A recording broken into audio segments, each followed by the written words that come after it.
அதிகாரத்தின் நடுப்பகுதியில் இருந்து நாம் வாசிப்போம். பக்கம் 268. உபாகமம் 33:16 நடுப்பது.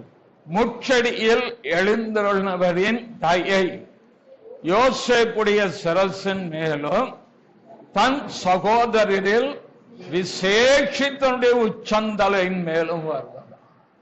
ஜெபம் நல்ல பிதாவே, நன்றியோடு சோதரிக்கிறோம், துதிக்கிறோம். காலந்தோறும் அது கருப்பை புதியவள் புது கருப்பை தந்து ஆராதிக்க தொழுது கொள்ள நீர் எங்கள் கிருபையும் பலனும் தந்து நம்முடைய வார்த்தைக்கு முன்பாய் வருகிறேன். சிலுவையின் மரபுக்குள் என்னை வைத்து காத்து சொல்லப்படும் வார்த்தைகளுக்கு தகுதி உள்ளவனாய் என் வாழ்க்கை இருக்க உதவிச்சு ஏற்றின் மூலம் வேண்டுகிறேன். யாக்கோபு தன்னுடைய 12 குமாரர்களை அவர் ஆசீர்வதித்ததை ஆதியாகமம் புத்தகத்திலே பார்க்கிறது. மோசே தன்னுடைய முடிவின் காலத்தில் அவர் 12 கோத்திரங்களை அவர் ஆசீர்வதிக்கிறார். யாக்கோபு 12 குமாரரை ஆசீர்வதித்தார். ஆனால் யோசேப்பு 12 கோத்திரங்களை அவர் ஆசீர்வதித்தார். அவர் அப்படி ஆசீர்வதித்துக் கொண்டு வரும்போது யோசேப்பை குறித்து ஆசீர்வதிக்கும் போது 2 காரியங்களை அவர் முன் வைக்கிறார். ஒன்று, யார் ஆசீர்வதிப்பார், யாரை ஆசீர்வதிக்கிறார், யார் ஆசீர்வதித்தார் என்று சொல்லும் போது தெய்வத்தை குறித்து அவர் சொன்ன ஒரு வார்த்தை, ஆபிரகாம், ஈசாக்கு, யாக்கோபின் தேவனாகிய கர்த்தரை குறித்து தெய்வ நாமத்தை அவர் சொல்லும் போது சொல்கிறார், முச்சடியில் எழுந்திருந்தவரின் தயை. அவர் யாரா? முச்சடியிலே எழுந்தருளினவர். முச்சடியிலே யாருக்கு அவர் எழுந்தருளினார்? மோசேக்கு தான் அவர் எழுந்தருளினார். ஆகவே மோசே அந்த அனுபவத்தோடு கூட, தேவனை அனுபவித்த அனுபவத்தோடு கூட அவர் சொல்கிறார், முச்சடியிலே பிரசெழுந்தவனுடைய தயை. இரண்டாவது, யார் மேல் வருவதாக? தன் சகோதரரில் விசேஷித்தவனுடைய உச்சந்தலையின் மேல் வருவதா. சுருக்கமா சொல்ல வேண்டுமானால் தேவனுடைய தயவு யோசேப்பின் மேல் வருவதாக, தேவ தயவு உங்கள் மேல் வருவதாக, தேவ தயவு இந்த ஊழியத்தின் மேல் வருவதாக, தேவ தயவு சபையின் மேல் வருவதாக, தேவ தயவு குடும்பத்தின் மேல் வருவதாக, தேவ தயவு இந்த பீடத்தின் மேல் வருவதாக, தேவ தயவு ஆராதனையின் மேல் வருவதாக. ஏன் நம்முடைய ஆண்டவரை, தம்முடைய நாமத்தை ஆண்டவர் சொல்லும் போது சொல்றார், யாத்ராமத்து கர்த்தர் தம்முடைய நாமத்தை கூறுவித்தாராம். யாத்ராமம் 34 6ஆம் வசனத்தில் அவர் சொல்லும்போது, கர்த்தர் அவனுக்கு முன்பாக கடந்து போகிற போது அவர் கர்த்தர் கர்த்தர் இரக்கமும் கிருபையும் நீடிய சாந்தமும் மகா தயையும் சத்தியம் உள்ளது. நம்முடைய தேவன் மகா தயை உள்ள தேவன். ஆகவேதான் ஆண்டவர் மோசேக்கு சொல்லும் போது யாத்ராமம் புத்தகத்திலே என் தயையெல்லாம் உனக்கு முன்பாக கடந்து போக பண்ணுவேன் என்று சொன்னார். ஆசைகளாய் யாத்ராமம் 33:19.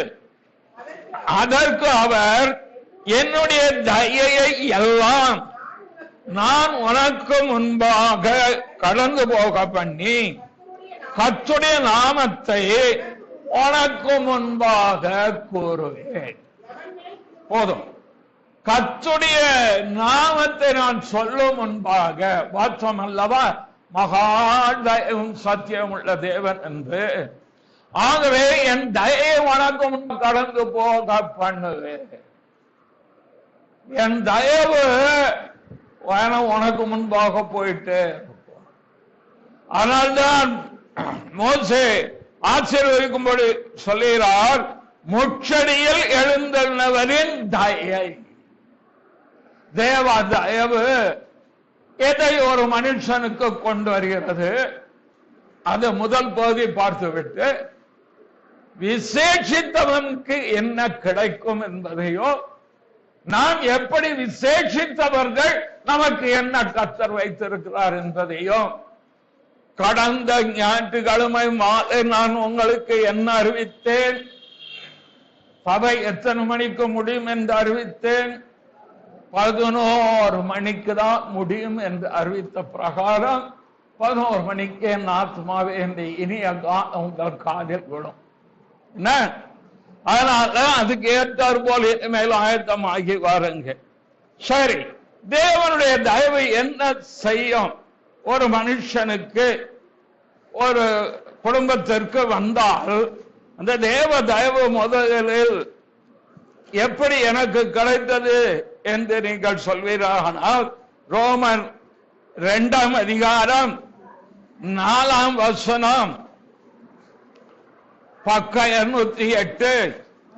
அல்லது தேவ தயவு நீ குணப்படும்படி உன்னை ஏவுகிறது என்று அறியாமல் அவருடைய தயவு, பொறுமை, நீடிய சாந்தம் இவைகளின் ஐஸ்வர்யத்தை அசட்டை பண்ணுகிறாயோ.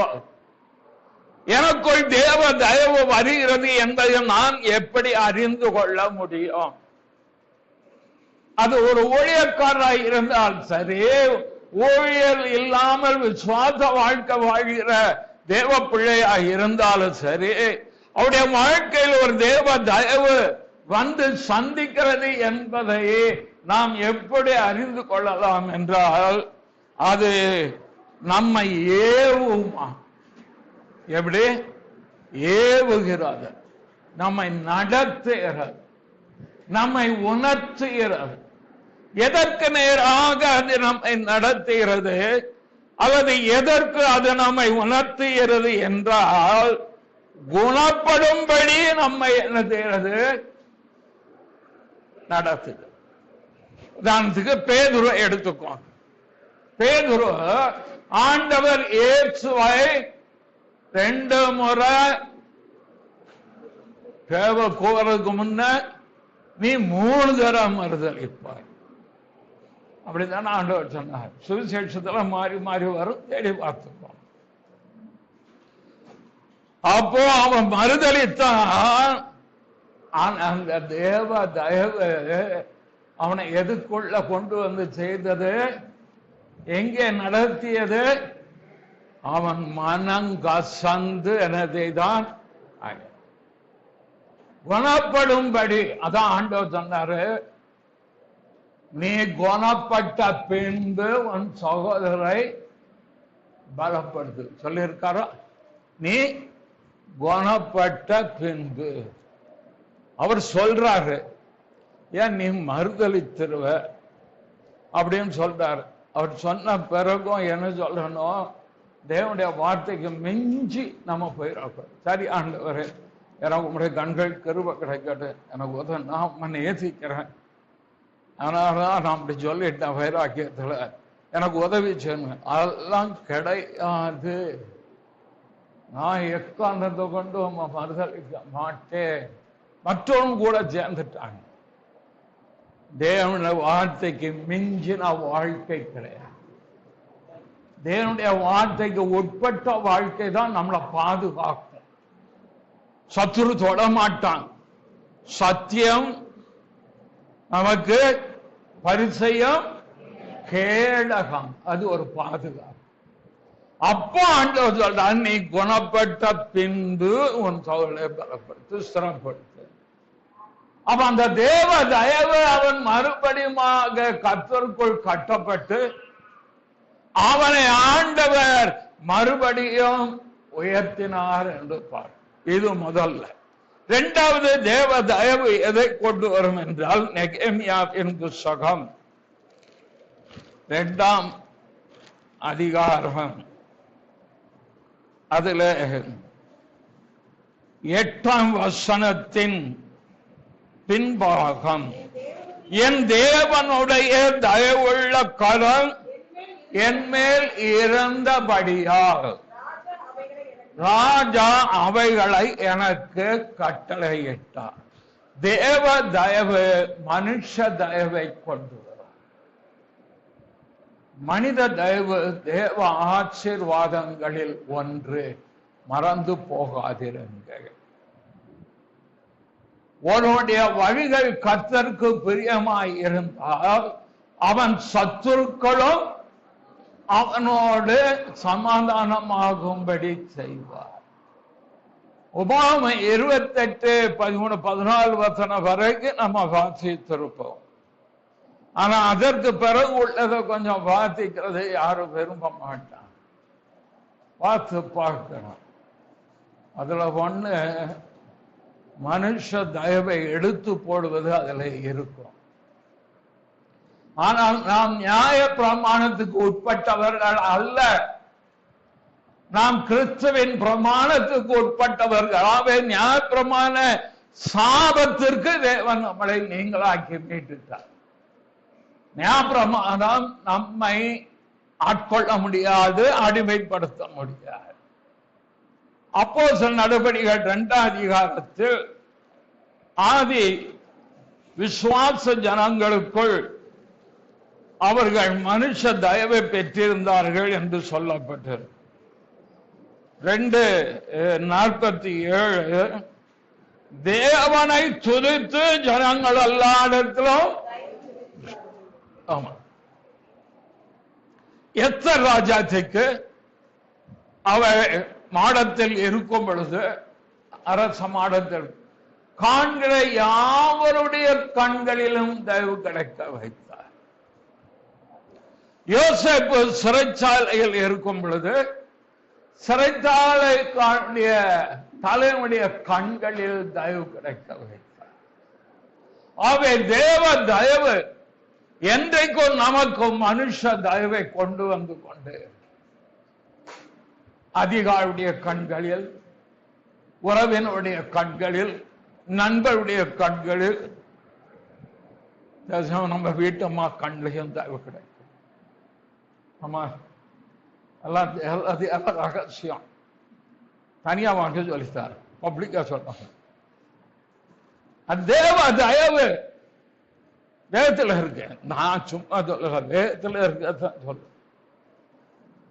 அப்போ தேவ தயவு, இந்த தயவு மனுஷ தயவை கொண்டு வரும். தாவீது ஒரு இடத்துல சொல்றார், நான் இடம் மறந்துட்டேன், அதான் தேடி தேடி பார்த்தேன். கர்த்தாவே, உமது கண்களில் தயவு கிடைத்தபடியினால் நான் இந்த விண்ணப்பத்தை ஏறெடுக்கிறேன் சொல்றேன். ஜபம் பண்றதுக்கே தேவ தயவு வேணும். அது தெரியுமா உங்களுக்கு? ஜபம் பண்றதுக்கே தேவ தயவு. சில காரியங்களில் தேவனிடத்திலே போய் கேட்பதற்கு முன்பாக, ஜெபிப்பதற்கு முன்பாக, கர்த்தாவே, உமது கண்களில் எனக்கு தயவு கிடைத்தால் இந்த காரியத்துக்காக உம்மிடத்துல விண்ணப்பம் பண்றேன். ஏனென்றால் இந்த விண்ணப்பம் உம்முடைய பார்வையில் அருமையாக இருப்பதாக, பிரீதியாயிருப்பதாக. தேவனே, உமது கண்களில் எனக்கு தயவு கிடைக்கணும். ஓ, தரப்பில போய் யார் நிக்கிறா? மோசே நிற்கிறார். என்ன, மோசே யாருக்காக நிற்கிறார்? தேவ ஜனத்திற்காக போய் நிற்கிறார். போயிட்டு அங்க இப்ப நம்ம பாட்டு பாடின மாதிரி அல்லேலூயா அப்படியா பாடியிருப்பாரு. தேவன் கோபமாய் இருப்பதை அறிந்த மோசே தேவன் நியாயம் தீர்க்க அவர் எழும்பி நிற்கிறார் என்பதை அறிந்த ஆபிரகாம், இதையெல்லாம் உணர்ந்த தேவ பக்தர்கள் தேவ சமூகத்தில் ஜெபிக்கும் போது, ஆண்டவரே உமது கண்களில் தயவு கிடைக்குமானால், உமது கண்களில் எனக்கு கிருபை கிடைக்குமானால், ஆண்டவரே எனக்கு இந்த காரியத்தில் இந்த குடும்பத்திற்கு, ஆண்டவரே இந்த தனிப்பட்ட மனிதருக்கு ஆண்டவரே நீர் உதவி செய்யும், இந்த சபைக்கு நீர் உதவி செய்யும், இந்த ஊழியத்துக்கு நீர் உதவி செய்யும், நுகல்லி ஆண்டவரை மிஷன் ஃபீல்டுக்கு நீர் தயவு பாராட்டும், மறுபடியும் உயிர்ப்பியும் என்று சொல்லி ஜெபிக்க ஜெபிக்க அந்த தயவு கூட கூட கூட அநேகருடைய சகோதரத்தினால் தேவனுடைய மகிமை வெளிப்படும்படி கிருபையானது என்ன செய்யும், பெருகும். அந்த தயவு பெருக்கும். ஆகவேதான் ஒரு குடும்பத்திற்குள் தேவ தயவு இருக்கணும், ஒரு ஊழியத்தில் தேவ தயவு இருக்கணும், ஒரு சபைக்குள் தேவ தயவு இருக்கணும். முச்செடியில் பிரசன்னமாக எழுந்தவுடைய தயை யார் மேல் வந்து இறங்குவதாக. இரண்டாவது பகுதி, சகோதரரில் விசேஷத்தினுடைய உச்சந்தலையின் மேல் வந்து, நம்ம உச்சந்தலையில் வந்து கர்த்தருடைய ஆசீர்வாதம் இறங்கி ஆரோனை அபிஷேகிக்கும் போது அவருடைய சிரசின் மேல் அந்த அபிஷேகத்தை ஊற்றினார்கள். தாவீதை தேவன் சகோதரன் நடுவிலே அபிஷேகிக்கும் போது தைல கொம்பை எடுத்து சாமுவேல் அவருடைய உச்சந்தலையின் மேல் அபிஷேகம் பண்ணினார். ஏன் உச்சந்தலையின் மேல் வந்து இறங்கணும்னா, அதுல இறங்குறது ஆரோனுடைய சிரசில் ஊற்றப்பட்டு அவன் தாடியில் வடிகிறதோ, அவனுடைய வஸ்திரங்களில் வழிகிறதுமான நல்ல தைலத்திற்கு என்ன பாத்துக்கலாமா? சங்கீதம் 133:2 பக்கம் 754. அது ஆரோனிய சிரத்தின் மேல் ஊற்றப்பட்டு அவனுடைய தாடியிலே வடிகிறதும் அவருடைய அங்கியின் மேல் இறங்குவதுமான நல்ல தைலம். அது சரீரம் முழுவதும் போகுங்க. ஆவி ஆன்மா சரீரம் முழுவதும் அந்த தேவனுடைய ஆசீர்வாதம் உச்சந்தலையில் ஊற்றப்படும் பொழுது உன் பாதம் வரைக்கும் அது கடந்து போகும். சரி, யோசேப்பு எப்படி விசேஷித்தவன்? அப்படி என்ன விசேஷித்த ஆசீர்வாதம் யோசேப்புக்கு முதல் வந்தது? இரண்டாவது, அவன் எப்படி விசேஷித்தவனாக மாறினான்? அவனுக்கு என்ன முதல்ல வந்தது? அவன் எதுல விசேஷித்தான் தெரியுமா? 1 நாளாகமம் 5ஆம் அதிகாரம் 2ஆம் வசனத்தின் பின்பாகம் பக்கம் 510. ஆயிரம் சேஷபுத்திர சுதந்திரம் யோசேப்புடையதாயிற்று. சேஷபுத்திர பாகம் என்று ஒன்று உண்டு. அது என்னவென்றால், குடும்பத்தில் மூத்த மகனுக்கு அந்த பகுதி உண்டு. தகப்பனுடைய எல்லா ஐஸ்வர்யத்திலும் சொத்துக்களிலும் 2 பங்கை பெறுகிற தகுதியே அந்த சேஷபுத்திர பாகம் யாரிடத்தில் இருக்கிறதோ அவர்களுக்கு வரும். ஈசாக்குடைய பிள்ளை ஏசா, யாக்கோபு, ஏசாட்டு அந்த சேஷபுத்திர பாகம் இருந்தது. ஒரு குறிப்பிட்ட நேரம் வரும்போது சொல்ற அலட்சியம் பண்ணினான் சேஷபுத்திரம். நான் அதாக போறேன், எனக்கு இந்த சேஷபுத்திரம் அதை விற்று போட்டான். அதான் ஆண்டவர் சொன்னா, ஏத்தாவை வெறுத்தேன். அவனுக்கு தான் அந்த முதலீடு ஆண்டவர் குடும்பத்தில் கொடுத்திருந்தார். அவருடைய மேன்மையை அறியாமல் அதை கொடுத்து விட்டார். அது யாக்கோபுக்கு வந்துட்டு. இப்ப யாக்கோபுடைய அந்த சேஷபுத்திரம் அவன் பிள்ளைக்கு போனோம். யாருக்கும் முறைப்படி போனோம்னா ரூபனுக்கு போனான். அவன் தான் தலைப்பிள்ளை. ஆனா ரூபன் உடைய வாழ்க்கை அதற்கு தகுதியற்றதாக போனதனால், அது நீங்க வாழ்ந்து பாருங்க, ஆதியாகமம் வாழ்த்து போனதினால் அந்த சேஷபுத்திரபாகம் 2 மடங்கு ஆண்டவர் சொன்னார், ரெட்டிப்பான நன்மையினால் உன்னை திருப்தியா. ரெட்டிப்பான நன்மை தரும். எல்லாருக்கும் ஒரு பங்குன்னா உனக்கு 2 பங்கு. ஆண்டவர் யோசேப்புக்கு அதை கொடுத்தார். சரி, கொடுத்ததுனால யோசேப்புக்கு என்ன ஆசீர்வாதம் வந்தது? கானான் தேசம் பகுக்கப்படுகிறது. தேவ ஆசீர்வாதம் பிரித்து கொடுக்கப்படுகிறது. தேவனுடைய வாக்கு தத்தத்தின்படி சுதந்திர வீதம் கொடுக்கப்படுகிறது. தேவன் இப்பொழுது ஆசீர்வாதத்தை பகிர்ந்து கொடுக்கிறார். யாருக்கு கொடுத்திருக்கணும்? 12 கோத்திரத்துக்கும் கொடுத்திருக்கணும். யோசேப்புக்கு என்ன வந்திருக்கணும்? ஒண்ணுதானே வந்திருக்கணும். ஆனா யோசேப்பு கோத்திரத்துக்கு மட்டும் 2 பங்கு. லேவிய வெளி எடுத்துட்டார். அவன் என் சுதந்திரம் எடுத்துட்டு இன்னொரு கோத்திரத்தை கொண்டு போய் உள்ள ஆண்டவர் வைக்கார். எப்ராஹிம், மனாசே. யோசேப்புடைய கோத்திரம் 2 மடங்கு ஆசீர்வாதத்தை கானான் தேசத்திலே சுதந்தரித்தது. வாக்குத்தத்தம் பண்ணினவர் உண்மை உள்ளவர், அப்படியே செய்வார். உங்களுக்கு வாக்குத்தத்தம் கொடுத்திருக்கிறாரா? அந்த வாக்குத்தத்தம் கண்டிப்பா நம்முடைய தேவனுக்கு செய்ய முடியாத ஒரு காரியம் அவரால் போய் சொல்லவே முடியாது. எவ்வளவு வேணும்? பொய்யுரையாத தேவன். அவர்கள் எவ்வளவு வேணும்? இருள் இல்லை. அவர் சொல்லிதான் கண்டிப்பா செய்வார். அது அவர் காரியம். ஆக யோசேப்புக்கு 2 மடங்கு ஆசீர்வாதத்தை கொடுத்தார். எப்ராஹிமுக்கும் 1 பங்கு, மனாசேக்கும் 1 பங்கு. எப்ராஹிமுடைய வளர்ச்சி எப்படி தெரியுமா? யூதாவுக்கு ஈக்குவல் வளர்ச்சி. சரி, 2வது, எப்படி அவனை விசேஷித்தவனாக மாற்ற, எப்படி நம்ம மாற்ற? ஆண்டவர் யோசேப்புக்கு ஒரு கிருபா வரம் கொடுத்தார், அபிஷேகம் கொடுத்தார்.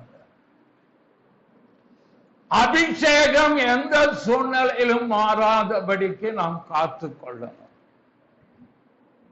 என்ன அபிஷேகம் கொடுத்தார் தெரியுமா? சொப்பனங்களை வியாக்கியானம் பண்ணீர் அபிஷேகம். அவனுக்கு 2 ஆசீர்வாதம். 1, சொப்பனம் காண்பான். தன் எதிர்காலத்தை குறித்து ஒரு சொப்பனம் 2 தடவை வந்தது. 2 வந்து வைத்தால் அது நிச்சயமாக நடக்கும். மெய்யாகவே மெய்யாகவே சொல்ல ஆண்டவர் சொன்னா அது கண்டிப்பா நடக்கும். 1, அவன் சொப்பனத்தையும் கண்டான். 2வது, சொப்பனத்துக்கு அர்த்தமும் சொன்னான். இது அவனுக்கு கொடுக்கப்பட்ட விசேஷித்த வரம், விசேஷித்த கிருபை. அவன் சகோதரர் 12 பேருக்கு இல்லாத ஒரு பெரிய தெய்வீக வரம் அவனுக்கு கொடுக்கப்பட்டது. அது என்ன வரையன்னா, சொப்பனத்தை வியாக்கியானம் பண்ணிற வரைய. அவன் வீட்டில் இருக்கிற வரைக்கும் அது நடக்கல. அவனை கொண்டு போய் குழியில போட்டாங்க, கொண்டு போய் போத்திபார் வீட்டுல வித்தாங்க, அவனை கொண்டு போய் சிறைச்சாலையில் போட்டார். அது விசேஷித்தவனுக்கு இப்படிப்பட்ட பாடா என்றால், அந்த சொப்பனம் வாக்குத்தத்தம் எப்படி நிறைவேறுமோ அதே போல தேவன் கொடுத்த சொப்பனமும் நிறைவேற ஒரு காலம் உண்டு. தேவன் கொடுத்த தரிசனம் நிறைவேறவும் ஒரு காலம் உண்டு. அது நிறைவேறதுக்கு முன்னால அதை பெற்ற மனிதன் படுகிற பாடு கர்த்தருக்கும் அவனுக்கு மட்டும்தான் தெரியும். அவ்வளவு பாடுகளுக்குள் அவன் கடந்து போக வேண்டியது வரும். ஆனா தேவன் அதை நிறைவேற்றுவார். இப்போ சிறைச்சாலை கொள்ளை இருக்காரு யாரு? யோசேப்பு. அங்க 2 பேர் வந்து இருக்கிறாங்க. சுயம்பாகி பான பாத்திரக்காரன் 2 பேரும் உள்ள கொண்டாந்து போட்டிருக்காங்க. இவன் அந்த சிறைச்சாலை தலைவன் இவனை பொறுப்பாக வைத்திருக்க. இவருக்கே விடுதலை இல்லை. இவருக்கு ஏன் இப்படி நடக்கு? சொப்பனம் அடுத்தெல்லாம் கொடுத்தாரு. எல்லாரும் நம்ம காலில் வந்து விழுவாங்கன்னு பார்த்தா இப்ப நம்ம யார் காலில் விழலாம் நம்ம சுத்தி அலையிறோம். என்ன இப்படிப்பட்ட சூழ்நிலை இருக்க நேரத்துல அவன் பார்க்கிறா முகம் வாடலாக அறிந்துகிட்டான். ஏதோ ஒரு பிரச்சனை. கேட்கிறான். என்ன கேட்கிறான்? ஏன் முகம் வாடலா இருக்க? எடுத்து வாசிக்கலாம், வாசிக்கலாம். ஏன் உங்க முகம் வந்து எப்படி இருக்கு? வாடலாக இருக்கு. முந்தின நாள் மாதிரி இல்லையே. ஏன் சோகமா இருக்கு? என்ன ஆதியாகமம் 39 40 7ஆம் வருஷம் பின்பாகம் இல்ல அது முழுதும் வாசிங்க. உங்கள் முகங்கள் இன்று துக்கமாய் இருக்கிறது என்ன என்று கேட்டான். விசாரிச்சுக்கிட்டே வாரான். வரும்போது கேட்கிறான், ஏன் உங்க முகம் ஒரு மாதிரி? இதே காரியத்தை ராஜா நெகேமியான்ட்ட கேட்பார்.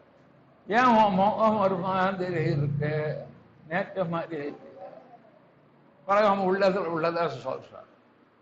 அப்ப அவன் சொல்றாங்க, சொப்பனம் கண்டோம். அப்படியா? சொப்பனம் கண்டது கர்த்தருக்குரியது, அதை என்கிட்ட சொல்லுங்க, நான் சொல்றேன். அவங்க உடனே சொப்பனம் சொல்றாங்க. பாருங்க, அந்த கிருபை வரம் அபிஷேகம் எந்த சூழ்நிலையிலும் கிரியை செய்யும். நாம் மகிழ்ச்சியா இருக்கும் போதுதான் கிரியை செய்யணும். நாம் குறைபடும் போதும் நெருக்கப்படும் போதும் தேவனுடைய வரம் என்றைக்கும் கிரியை செய்து கொண்டே. அவன் உடனே அதற்கு ஒரு அர்த்தம் சொல்லுறான். சொல்லிட்டு ஒரு ரெக்வெஸ்ட் வைக்கும், ஒரு பெட்டிஷன். நீ உயர்த்தப்பட்டிருக்கும் பொழுது என்ன தேவன் நினைக்கலன்னா எந்த மனுஷனும் நம்மளை நினைக்க முடியாது. நம்ம சொன்னோம் பார்த்தீங்களா, தேவ தயவு வீட்ட மக்களே தயவு கிடைக்கும். அத மாதிரி போய் சொல்றான், நீ என்னை நினைத்துக்கொள். ஆண்டவர் பார்த்தார், நான் உன்னை உயர்த்த வேண்டும் என்று இருக்கும்போது அந்த சமயத்துக்கு நீ காத்திராமல் அதுக்கு முன்னால நீ விடுதலை தேடியோன்னு அவனை மறக்க வச்சுட்டான். இன்றைக்கு ஆவிக்குரிய ஜீவத்தில் அவனை தெரிஞ்சுக்கோங்க. ஒரு மனுஷன் நமக்கு உதவி செய்யாட்டா தோத்துறோன்றங்க. ஏன்னா தேவன் அதை தடை பண்ணுறான். தேவன் இன்னொரு வழியில் அதை செய்ய விரும்புகிறாங்கிறத புரிந்து கொள்ள. 2 வருடம் கழிந்த பின்பு பாருங்க, இவனுக்குள் இருந்த அந்த விசேஷித்த வரம் கிரியை செய்தது. 2 வருஷம் கழித்த பின்பு பார்வோனுக்கு அந்த சொப்பனத்துக்கு அர்த்தம் சொல்ல வைத்து உன் தலையை உயர்த்திட்டு, உங்களை என்னையும் தேவன் விசேஷத்தை மாற்றதுக்கு அவர் கொடுத்த கிருபா வரம், பரிசுத்த ஆவியின் வரம், அபிஷேகம், இது நம்மளை உயர்த்திக்கிட்டே இருக்கு. எந்த சூழ்நிலையிலும் தேவனுக்கு என்று அந்த வரம் கிரியை செய்யும் போது இடம் கொடுத்து செய்துகிட்டே இருக்கும்.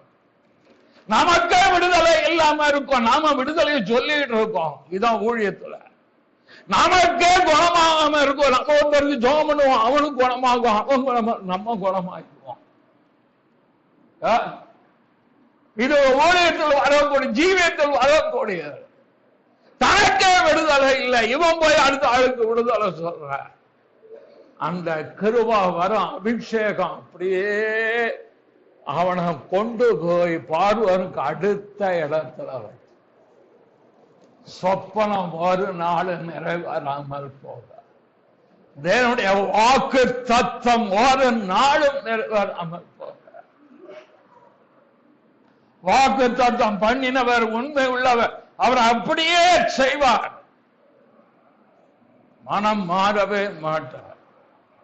ஒண்ணு வேண்டாம், அவர் அப்படியே செய்வாரா மாட்டார். ஆனா கொஞ்சம் நீங்க யோகம், இஸ்ரேல் தேசம் இருக்குல்ல, இஸ்ரேல் தேசம் இருக்குல்ல, யாருக்கு வாக்குத்தத்தம் கொடுத்தார்? ஆபிரகாம் கொடுத்தார். என்ன உடன்படிக்கை பண்ணினார்? இந்த தேசத்துக்கு கொண்டு இன்னைக்கு வரைக்கும் அந்த தேசத்துல வேற யாருக்கு நிற்க முடியுதா? தேவன் செய்கிற காரியம், இஸ்ரவேலின் பரிசுத்தர். இந்த வரம், இந்த அபிஷேகம் நம்மை உயர்த்தி விசேஷித்தவனாக ஜெபிக்கிறவங்களுக்கு, தேவனை பின்பற்றுகிற உங்க வாழ்க்கையை, உங்கள் குடும்பத்தில், உங்களுடைய சபையில் உங்களை விசேஷத்தலாய் மாற்றி வைப்பது தேவன் கொடுத்த அபிஷேகம் வரம். அதை என்றைக்கு அவித்து போற்றக்கூடாது. அது செயல்படுத்திக்கிட்டே இருந்தால் ஒரு கட்டம் வரும், அந்த கட்டம் உங்களை கொண்டு போய் மேல நிறுத்தி வச்சு உயர்த்திரும். இரண்டாவது, செருபாபேலை தேவன் விசேஷப்படுத்தினார். செருபாபேல் தெரியுமில்ல உங்களுக்கு? ஆகாய் 2ஆம் அதிகாரம் 23ஆம் வசனம், பக்கம் 1092. சேனையின் கர்த்தர் சொல்லுகிறார், செயல்தியேலின் குமாரனாகிய செருபாபேல் என்னும் என் ஊழியக்காரனே, உன்னை நான் அந்நாளிலே சேர்த்துக் கொண்டு உன்னை முத்திரை மோதிரமாக வைப்பேன் என்று கர்த்தர் சொல்லுகிறார். நான் உன்னை தெரிந்து கொண்டேன் என்று கர்த்தர் வருகிறார். செருபாபேலை தேவன் விசேஷப்படுத்தி வைத்தார். ஏன் தெரியுமா? பாபிலோன்ல இருந்து விடுதலை ஆகி 70 வருஷம் முடிந்த பின்பு தேவனுடைய ஆலயத்தை கட்டுவதற்கு முதலாவது ஒரு குழு வருகிறது. அந்த குழு செருபாபேல் தலைமையிலே வருகிறது. அது செருபாபேல் எருசலேமுக்கு வந்தது அல்ல யூதேயாவுக்கு வந்தது காரணம், தேவனுடைய ஆலயத்தை மறுபடியும் கட்ட வேண்டும். ஆகவே செருபாபேலை ஆண்டவர் முக்கியப்படுத்தி என்ன சொல்றார், விசேஷப்படுத்துறார் என்றால், உன்னை என் முத்திரை மோதிரமாக வைப்பேன். முத்திரை, ராஜமுத்திரை தெரியும்ல உங்களுக்கு?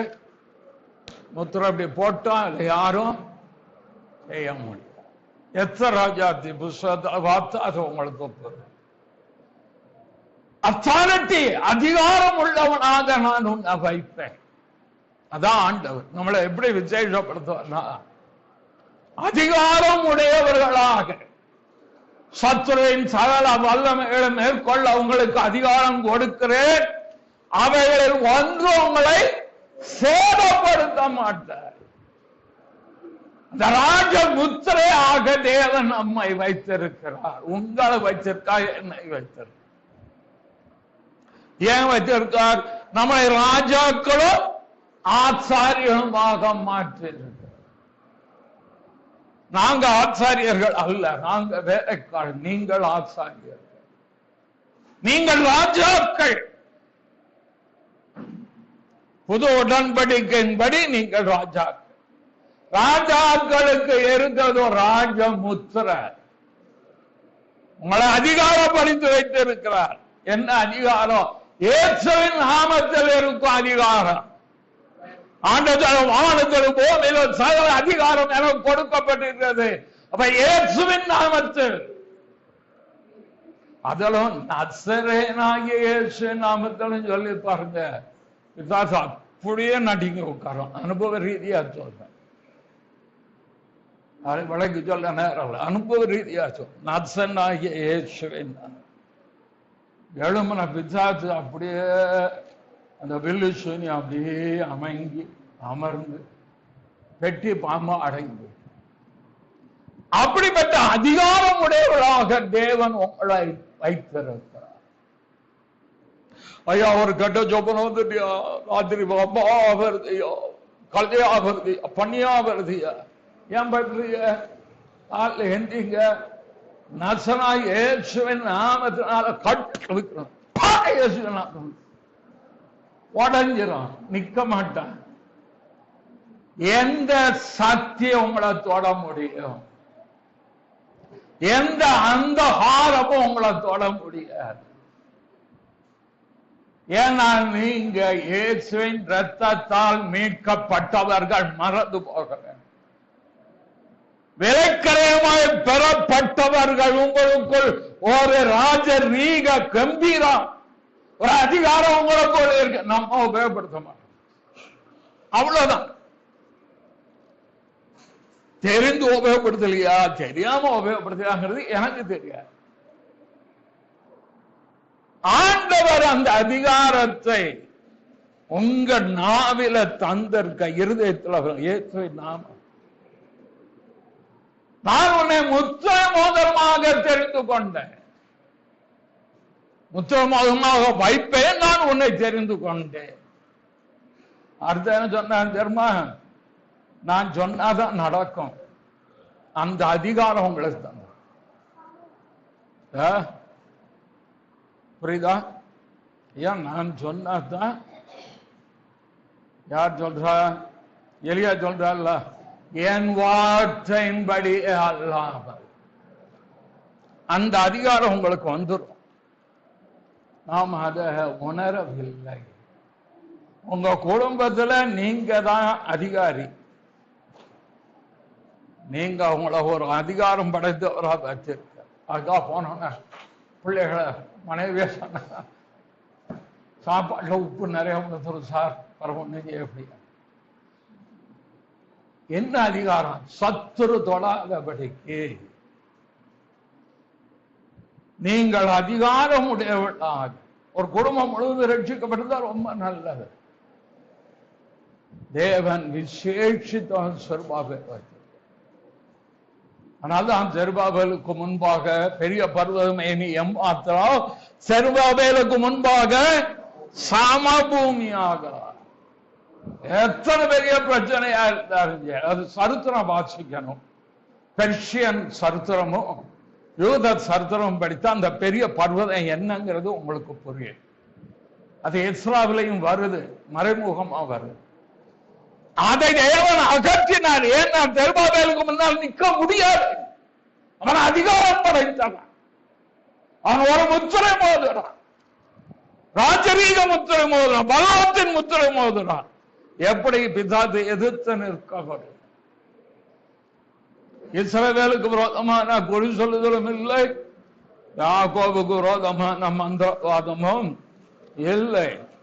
ஆனா பிறகு எதுக்கு பயப்படுறீங்க? பயப்படாதீங்க. நீங்கள் விசேஷம், தீமை அணுகாது. இஸ்ரவேலின் பரிசுத்தர் உன் நடுவில் இருக்கிறார், தீமை அணுகாது. ஓசியால வருதா? சரி, அடுத்தது இன்னொருத்தர் லூக்கா 5 அதிகாரத்தில் 10ஆம் வசனத்தின் பின்பாகம், பக்கம் 84. அப்பொழுது இயேசு சீமோனை நோக்கி, பயப்படாதே, இது முதல் நீ மனுஷரை பிடிக்கிறவனாய். 12 அப்போஸ்தலர்கள், அதுல ஒருத்தர் இழந்து போயிட்டான். 11 பேர். இதுல ஒரு தடவை உங்களுக்குள்ள சண்டை வந்துட்டு, இதுல யாரும் பெரிய ஆளா இருப்பார்? பேதுரை அவனதானே எப்பவும் கூட்டிட்டு போறாரு. எங்க போனாலும் ஆண்டவர் அந்த சிறுபண்ணை மடித்த போது இந்த 3 பேரை கூட்டிட்டு போனாரு. மருவமலை போகும்போது இந்த 3 பேரை கூட்டிட்டு போனாரு. அடுத்தது கெத்சமனேல பிரேயருக்கு போகும்போது கொஞ்சம் பேரை இங்க உட்கார்ந்து சொல்லிட்டு இந்த 3 பேரை கூட்டிட்டு போனாரு. அப்போ இதுல நான் யார் பெரியவன்கிற ஒரு மனப்பான்மை அங்க வந்தது. அப்ப ஆண்டவர் சொன்னாரு, ஒரு பிள்ளைய கூப்பிட்டு வச்சு இந்த சிறு பிள்ளைய போல ஆகிட்டார் சொல்லி சிறு பிள்ளைய வச்சு ஒரு காரியத்தை உதாரணத்தை சொல்றாரு. ஆனால் சீமோனை பார்த்து பேதுரை பார்த்து ஒரு வார்த்தை சொல்றது மிக முக்கியம். இயேசு சீமோனை நோக்கி பயப்படாதே, இது முதல் மனுஷரை பிடிக்கலாம். ஒரு வாக்கு தத்தத்தை அவனுக்கு கொடுக்கிறார் பார்த்தீங்களா, அது நம்மளை சிறந்தவர்களாக மாற்று. தேவனுடைய வாக்கு நமக்குரியது. ஆதியாகமம் முதற்கொண்டு வெளிப்படுத்தின விசேஷம் வரைக்கும் தேவன் தம்முடைய ஜனத்திற்கு ஊழியர்களுக்கு வாக்கு தத்துவங்கள் கொடுத்துக்கிட்டே வர்றார்.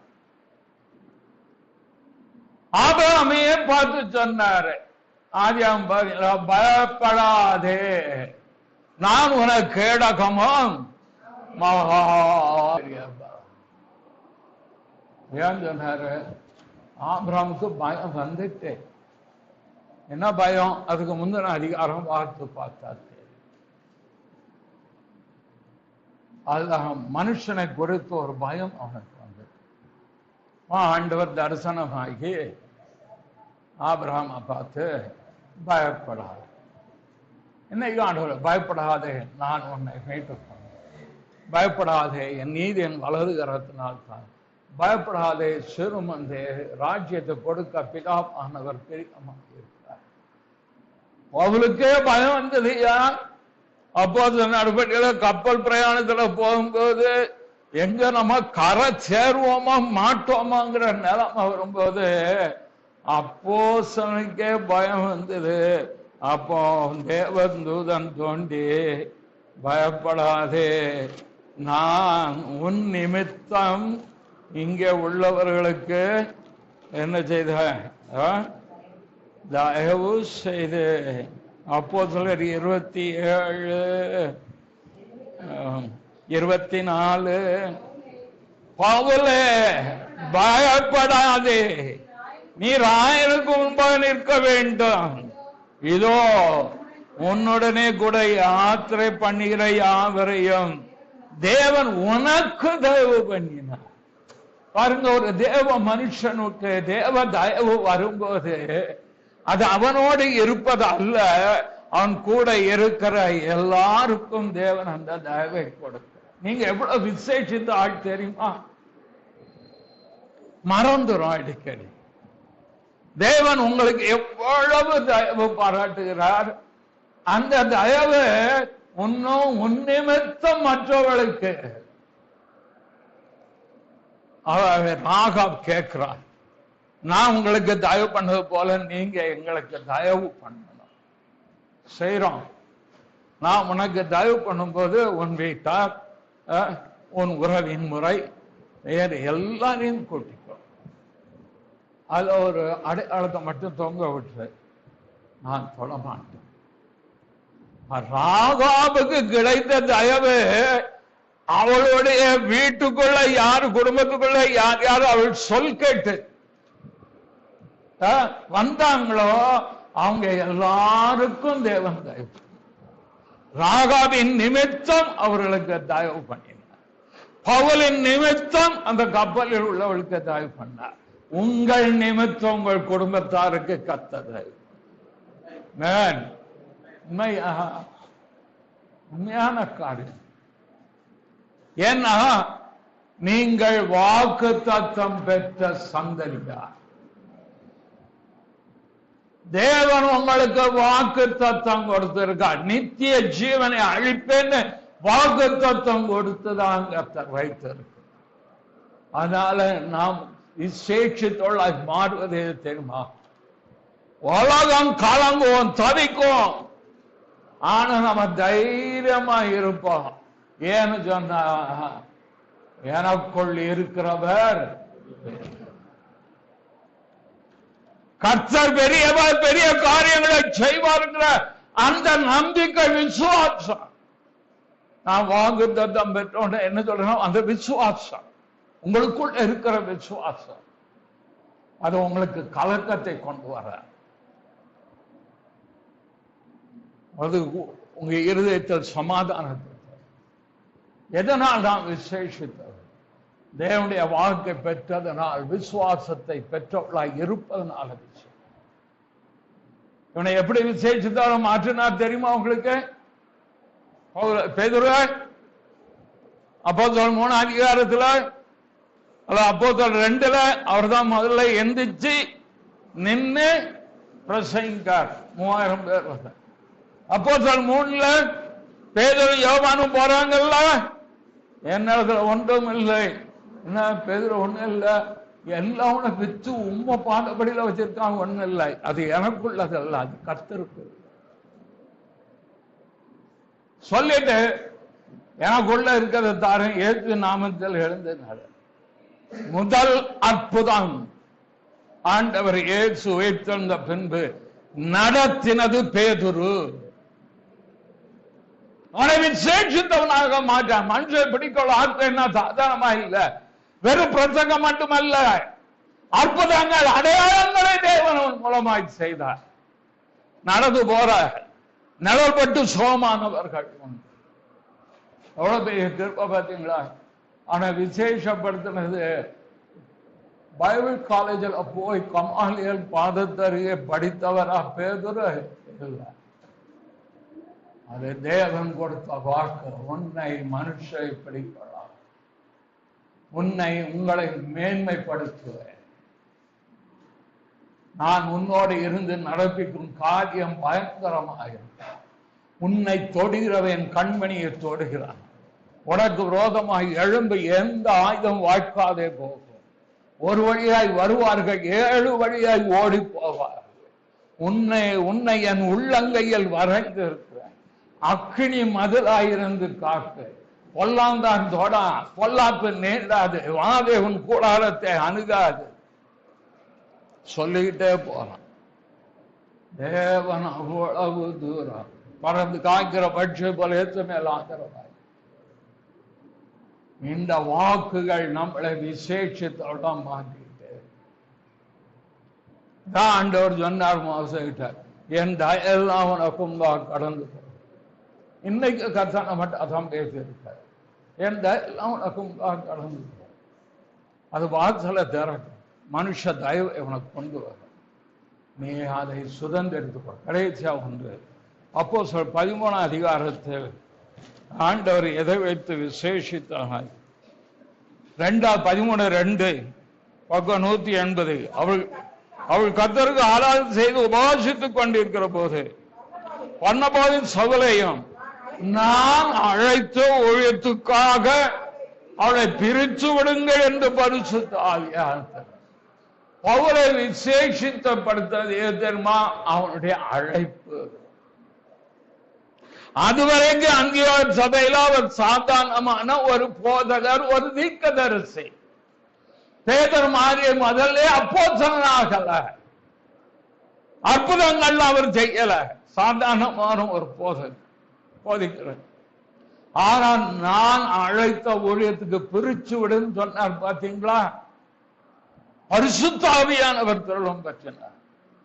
அவன் புறஜாதிகளுக்கு அப்போஸ்தலனாக அவனை மாற்றினார். உங்களுடைய அழைப்பு உங்களை விசேஷப்படுத்த கர்த்தர் நம்மை அழைத்து இருக்கிறார். எதற்கு? கிறிஸ்து இயேசுவோடு ஐக்கியமாக இருப்பதற்கு அழைத்த தேவன் உண்மை உள்ளவர். அவர் நித்தியத்திற்கென்று அழைத்திருக்கிறார், தேவனை ஆராதிப்பதற்கென்று அழைத்திருக்கிறார், பரிசுத்தத்திற்கென்று அவர் அழைத்திருக்கிறார். அவருடைய அழைப்பிலே விசேஷம் உண்டு. ஊழியக்காரருக்கு விசுவாசிகளை ஒரே ஒரு சின்ன வித்தியாசம் என்னன்னா, அந்த அழைப்பு தான் வித்தியாசப்படுது.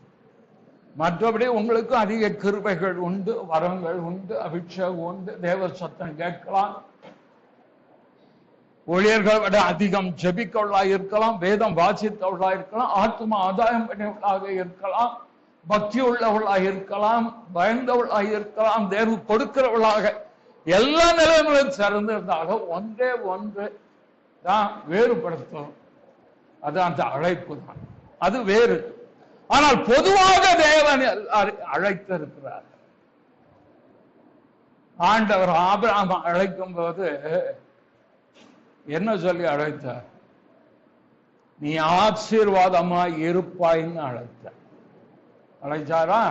ஆதியாகமம் 12 ஆசீர்வாதம் நமக்கும் எனக்கும் வேணும், உங்களுக்கு ஆசீர்வாதமாய் இருப்பது. நீங்கள் ஜெபித்து ஜனங்கள் விடுதலை பெறுவது, நீங்கள் சுவிசேஷம் சொல்லி ஒருவர் கிறிஸ்துவை ஏற்றுக்கொள்வது, நீங்கள் ஜெபித்து குணமாவது, நீங்கள் போதித்து அவர்கள் கிறிஸ்துவுக்குள் பலப்படுவது, உங்கள் வீட்டில் ஒரு ஜப கூட்டம் நடந்த அது ஒரு ஆசீர்வாதம். யோசித்து பாருங்க, நீ ஆசீர்வாதம் ஆயிரு. ஆபிரகாம் சொன்ன அந்த வாக்கு நமக்கும் உரியது, அந்த அழைப்பு நமக்கும் உரியது. நாம் ஆசீர்வதிக்கப்பட்டவர்கள், கிறிஸ்துவுக்குள் உன்னதங்களில் ஆவிக்குரிய சகல ஆசீர்வாதம் ஆசீர்வதித்திருக்கிற கர்த்தர் நீ ஆசீர்வாதமாக இருப்பாய். நீ ஆசீர்வதிதான் ஆண்டவர் சொன்னார், ஆசீர்வதிப்பது என்று சபிக்காது. யாரா இருந்தாலும் ஆசீர்வதி. நல்லா இருக்கட்டும், பிள்ளை நல்லா இருக்கட்டும், குடும்பம் நல்லா இருக்கட்டும், தொழில் நல்லா இருக்கட்டும், அவங்க ஊழியம் நல்லா இருக்கட்டும், பொருளாதாரம் நல்லா இருக்கட்டும், வியாபாரம் நல்லா இருக்கட்டும். ஆண்டவர் வாழ்க்கையை ஆசீர்வதித்து கொண்டே இருக்கத்தான் கர்த்தர் நம்மளை ஒரு ஆசீர்வாதமான பாத்திரமாக மாற்றி வைத்திருக்க. ஒரு கிருபா பாத்திரம், ஒரு இரக்கத்தின் பாத்திரம், தேவ தயவின் பாத்திரம், தேவ வல்லமை வெளிப்படும் பாத்திரம், தெய்வீக வரங்கள் வெளிப்படும் பாத்திரம், தெய்வீக வார்த்தை வெளிப்படும் பாத்திரம், தெய்வீக உபதேசம் வெளிப்படும் பாத்திரம். அப்படி உங்க ஒவ்வொருத்தரையும் ஆண்டவர் வைத்திருக்க. அதுல எதுல நீங்க இருக்கீங்கன்னு கண்டுபிடிச்சிட்டீங்கன்னா நீங்க மற்றவங்களுக்கு ஆசீர்வாதமா இருந்துகிட்டே இருக்கு. உங்களுடைய மூலமாக ஜனங்கள் தெய்வீகத்திற்குள் வருவார், தேவனை அறிகிறார்கள். ஆனால் முச்செடியில் எழுந்திருடைய தயை சகோதரில் விசேஷித்தனுடைய உச்சந்தலின் மேல் இந்த அழைப்பு உங்களை உயர்த்தும். எழுந்து நிற்போம்.